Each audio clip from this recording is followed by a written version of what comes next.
Welcome to Fake Series number 5. এজনী ছোৱালীৰ বয়স 17 বছৰ আৰু এই ছোৱালীজনীৰ নাম হৈছে এলিসা কাৰ্নছ। এই গৰাকী ছোৱালী হ'ব মাৰ্চত যোৱা মানে মংগল গ্ৰহত যোৱা প্ৰথম গৰাকী মানৱ। আৰু ইণ্ডোনেছিয়াত কৃষকসকলে মাছৰ ব্যৱহাৰ কৰে তেওঁলোকৰ খেতিৰ বাবে। মাছে তেওঁলোকৰ খেতিৰ শস্যৰ কীট পতংগবোৰ খায়। ইয়াৰ ফলত অক্সিজেনৰ পৰিমাণ 10% লৈ বৃদ্ধি পায়। সেইটো কাৰণে তেওঁলোকে মাছৰ ব্যৱহাৰ কৰে কৃষি কাৰ্যত। আৰু পৃথিৱীৰ ভিতৰতে অসমৰ কোন সেইজন মুখ্য ন্যায়াধীশ আছিল যিজনক ফাঁচীৰ শাস্তি দিয়া হৈছিল। এনেকুৱা ইণ্টাৰেষ্টিং আৰু আমেজিং ফেক্টৰ বিষয়ে জানিবলৈ এইটো ভিডিও শেষলৈকে চাওক।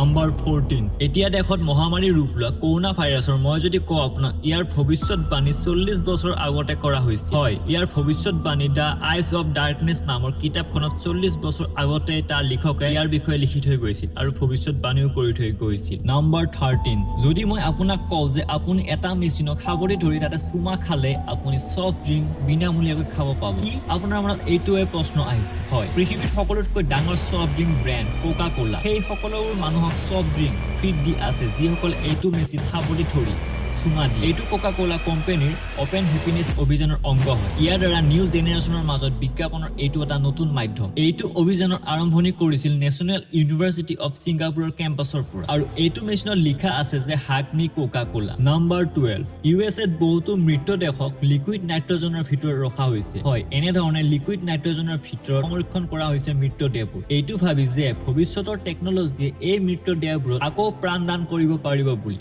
হয়, আৰু ইয়াতে ৰখা হৈছে বেছবলৰ লিজেণ্ড টেড উইলিয়ামছৰ মৃত শৰীৰো। Number 11. আপোনালোকে এইটো জানে যে সাধাৰণতে কলত বীজ নাথাকে। যদি বীজ নাথাকে তেনেহলে কলগছ ক'ৰ পৰা হয়? এইটো প্ৰশ্ন বহুতৰ মনলৈ আহে আৰু মোৰো আহিছিল। আচলতে কলগছৰ মূৰত ইয়াৰ বীজ মানে ইয়াৰ পোখা থাকে আৰু ইয়াৰ পৰাই কলগছ হয়। Number 10.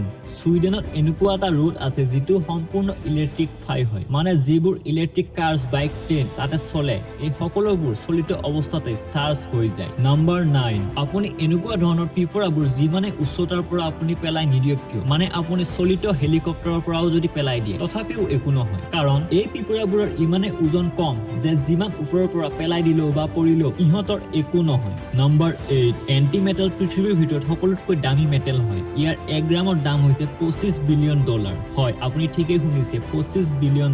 আৰু ইয়াৰ 1 গ্ৰামে সম্পূৰ্ণ নিউয়ৰ্ক চিটিক ধ্বংস কৰিব পাৰিব। মাত্ৰ 1 গ্ৰামে ইমানেই পাৱাৰফুল হয়। Number 7. চিনেমাত আপুনি জেলৰ পৰা কয়দী পলোৱাৰ বহুতো দৃশ্য দেখিছে। তেওঁলোকে এনেকুৱা ইউনিক আইডিয়া লৈ কাম কৰে যিবোৰ দেখি আপুনি আচৰিত হৈ যায়। আচল জীৱনতো জেলৰ পৰা কয়দীয়ে পলাবলৈ এনেকুৱা ধৰণৰ পৰিকল্পনা কৰে যিটো শুনি আজি আপুনি আচৰিত হৈ যাব। এটা ৰিয়েল ষ্টৰী। এনেকুৱা এটা ঘটনা ফ্ৰান্সত হৈছিল য'ত এটা কয়দীয়ে জেলৰ পৰা পলাবলৈ কমলা টেঙা এটা গ্ৰেনেডৰ দৰে বনালে আৰু পুলিচ প্ৰশাসনক ভয় খুৱাই জেলৰ পৰা পলাবলৈ সক্ষম হ'ল। আচলতে মাইকেল বাইজৰ নামৰ এই কয়দীজনক ফ্ৰান্স পুলিচে 2010 চনত বেংক ৰবাৰী আৰু পুলিচ অফিচাৰ এজনৰ হত্যাৰ অপৰাধত এৰেষ্ট কৰিছিল যাৰ বাবে 25 বছৰৰ কাৰাদণ্ডৰ শাস্তি পালে। পিছত মাইকেলে জেলৰ পৰা পলাবলৈ এটা প্লেন বনালে আৰু প্ৰথমতে মাইকেলে তেওঁৰ পত্নী নাইডিন ভাইজৰক প্লেন উৰাবলৈ শিকিব ক'লে আৰু এদিন মাইকেলে তেওঁৰ পৰিকল্পনা মতে এটা কমলা টেঙা পেইণ্ট কৰি তাৰে অধিকাৰীসকলক ভয় খুৱাই তেওঁ জেলৰ পৰা বাহিৰলৈ দৌৰি আহিল আৰু সেই সময়তেই মাইকেলৰ পত্নীয়ে এখন হেলিকপ্টাৰ হাইজেক কৰি আনি সেইখন জেলৰ ওপৰতেই ঘূৰাবলৈ ল'লে আৰু মাইকেলে সেইখন হেলিকপ্টাৰৰ ওপৰত জঁপিয়াই উঠি তাৰ পৰা পলাবলৈ সক্ষম হ'ল।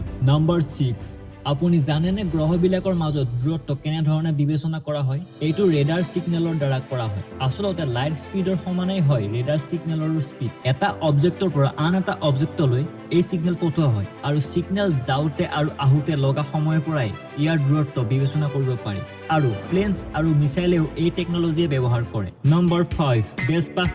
ডেছপাচিটো চংটো পৃথিৱীৰ ভিতৰতে সকলোতকৈ বেছি ইউটিউবত ভিউজ পোৱা চং হয়। এইটো মিউজিক আমেৰিকাৰ এজন আৰ্টিষ্ট লুইচ ফনচিয়ে তেওঁৰ ইউটিউব একাউণ্টত আপলোড কৰিছিল। ইয়াৰ ভিউজ হৈছে 6.5 বিলিয়ন।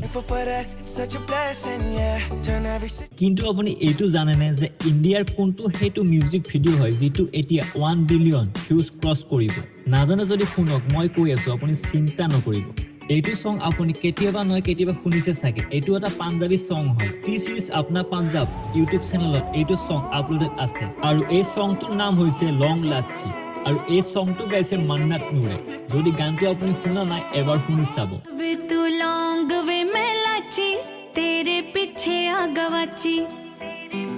নম্বৰ 4 ভাল ষ্টুডেন্ট তেওঁকে কোৱা হয় যিজনৰ স্মৃতি শক্তিৰ লগতে হাতৰ আখৰো ভাল হয় আৰু সেই ষ্টুডেন্ট জনক বা জনীকে ভাল বুলি আমাৰ সমাজত ভবা হয় আপুনি চাগে অনুভৱ কৰিব পাৰিব যে ভাল হাতৰ আখৰ থকা ছাত্ৰ বা ছাত্ৰীক শিক্ষকে কিমান গুৰুত্ব দিয়ে আমি বহুতো চেষ্টা কৰিছিলো হাতৰ আখৰ ভাল কৰিবলৈ নহয় জানো যদি মই এতিয়া আপোনাক কওঁ যে এজনী ক্লাছ 8ৰ ছোৱালী যাৰ হাতৰ আখৰৰ লগত কম্পিউটাৰ ফ্ৰণ্টেও হাৰিবলগীয়া হৈছে আপুনি চাগে বিশ্বাস নকৰিব এইটো চাওক এয়া হৈছে নেপালৰ এজনী ছোৱালীৰ হাতৰ আখৰ নাম হৈছে প্ৰকৃতি মাল্লা আৰু এই ছোৱালীজনীৰ হাতৰ আখৰ ইমানেই ধুনীয়া যে এওক পৃথিৱীৰ ভিতৰতে শ্ৰেষ্ঠতম হাতৰ আখৰৰ গৰাকী বুলি আখ্যা দিয়া হৈছে নম্বৰ 3 যিবিলাক জন্মগত অন্ধ মানুহ আছে তেওঁলোকেও আমাৰ দৰে ৰঙীন সপোন দেখেনে নিশ্চয় দেখে তেওঁলোকেও আমাৰ দৰে ৰঙীন সপোন দেখে অথচ তেওঁলোকে এই ৰঙীন পৃথিৱীখন দেখাই নাই তথাপিও তেওঁলোকে সপোন সদায় কালাৰফুলেই দেখে নম্বৰ 2 নিউয়ৰ্কত এনেকুৱা ইউৰোপৰ অট্টালিকা এতিয়া গঢ়ি থকা হৈছে যিবোৰ দেখিবলৈ আচৰিত লাগে আৰু ইয়াৰ মাজত ব্যৱধান ইমানেই বেছি যে ইয়াৰ মাজেৰে আৰামত প্লেনছ পাৰ হৈ যাব পাৰে